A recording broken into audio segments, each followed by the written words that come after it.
अब हम इस वीडियो में इनइक्वलिटीज के इंट्रोडक्शन के बारे में पढ़ने वाले हैं। आप प्रीवियस क्लासेज में लीनियर इक्वेशंस के बारे में पढ़ चुके हैं, जो कि कुछ इस तरह की होती हैं। लीनियर इक्वेशंस में हम जो सिंबल यूज करते हैं वो इक्वलिटी का सिंबल होता है।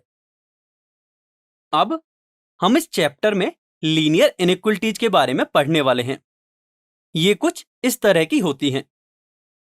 Linear equations and linear inequalities में ये फर्क होता है कि जो लीनियर इनइक्वलिटीज में सिंबल होता है वह इनइक्वलिटीज का सिंबल होता है। आप पढ़ चुके हैं कि जब भी हम लीनियर इक्वेशन सॉल्व करते हैं तो हमें वेरिएबल की एक फिक्स वैल्यू मिलती है, लेकिन लीनियर इनइक्वलिटीज को सॉल्व करने के बाद यह पॉसिबल है कि हमें वेरिएबल की एक से ज्यादा वैल्यूज मिलें। अब हम लीनियर इनइक्वलिटीज में यूज होने वाले सभी सिंबल्स का रिप्रेजेंटेशन देख लेते हैं। सबसे पहला ये सिंबल है जिसे हम ग्रेटर देन कहते हैं। इसका ये एग्जाम्पल है एंड इसे हम पढ़ते हैं x इज ग्रेटर देन 4। ये लेस देन का सिंबल है एंड इसके यदि एग्जाम्पल को देखें तो इसको हम पढ़ेंगे x इज लेस देन 4।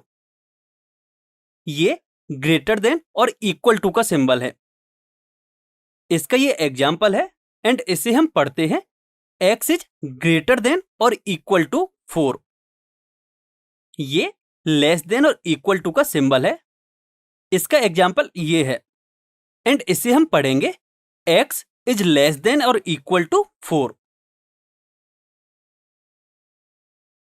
अब हम इनइक्वलिटीज के टाइप्स के बारे में पढ़ने वाले हैं। इनइक्वलिटीज को हम अलग अलग तरह से कैटेगराइज कर सकते हैं, बेस्ड ऑन वेरिएबल और numeric, based on symbol of inequalities और based on power of variable used in inequalities. सबसे पहले वेरिएबल और न्यूमेरिक के बेस पर इनइक्वलिटी दो टाइप की होती है। First is numerical inequality. यदि इनइक्वलिटी साइन के दोनों ही साइड हमें एक कांस्टेंट नंबर दे रखा हो तो वह न्यूमेरिकल इनइक्वलिटी होती है। For example 3 is less than 6 and 7 is greater than 6। यहां आप देख सकते हो कि दोनों ही इनइक्वलिटीज में इनइक्वलिटी साइन के दोनों ही साइड कांस्टेंट नंबर्स हैं। एंड सेकेंड टाइप की इनइक्वलिटी होती है लिटरल इनइक्वलिटी। यदि इनइक्वलिटी साइन के एक साइड वेरिएबल हो एंड दूसरी साइड एक कांस्टेंट हो तो वह इनइक्वलिटी लिटरल इनइक्वलिटी होती है। ये इसके एग्जांपल्स हैं। यहां आप देख सकते हो कि इनइक्वलिटी साइड के लेफ्ट हैंड साइड पर एक वेरिएबल x है एंड राइट हैंड साइड पर कांस्टेंट वैल्यूज हैं। अब यदि सिंबल्स के बेस पर हम इनइक्वलिटीज को देखें तो भी दो टाइप की होती हैं। पहली स्ट्रिक्ट इनइक्वलिटी। यदि किसी इनइक्वलिटी में या तो ग्रेटर देन का या फिर लेस देन का सिंबल यूज होता है तो वह स्ट्रिक्ट इनइक्वलिटी होती है। ये इसके एग्जाम्पल हैं। सेकेंड टाइप की होती है स्लैक इनइक्वलिटी। यदि किसी इनइक्वलिटी में ग्रेटर देन इक्वल टू या फिर लेस देन इक्वल टू का सिंबल यूज होता है तो वह स्लैक इनइक्वलिटी होती है। ये इसके एग्जाम्पल हैं। अब यदि हम वेरिएबल की पावर के अकॉर्डिंग देखें तो भी इनइक्वलिटीज दो टाइप की होती हैं। First linear inequality. यदि किसी इनइक्वलिटी में वेरिएबल की मैक्सिमम पावर 1 के इक्वल हो तो वह लीनियर इनइक्वलिटी होती है। ये इसके एग्जाम्पल हैं। यहां आप दोनों ही एग्जाम्पल्स में देख सकते हैं कि पहले में वेरिएबल है x एंड सेकेंड में वेरिएबल है y एंड दोनों में ही x एंड y की मैक्सिमम पावर 1 है।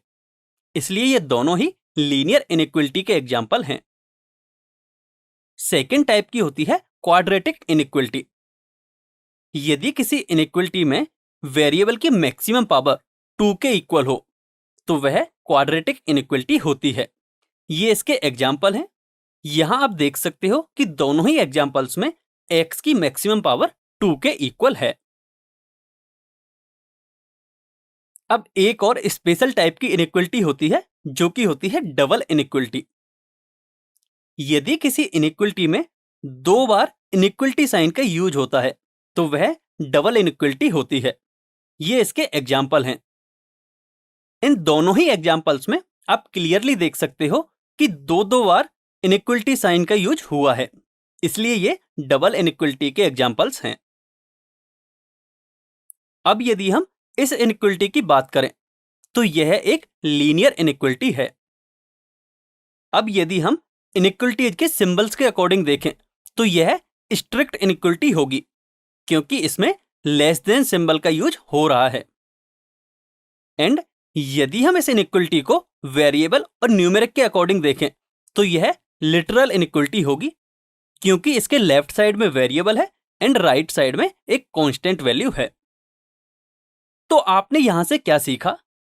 आपने यहां से सीखा कि कोई भी इनइक्वलिटी एक से ज्यादा टाइप की भी हो सकती है।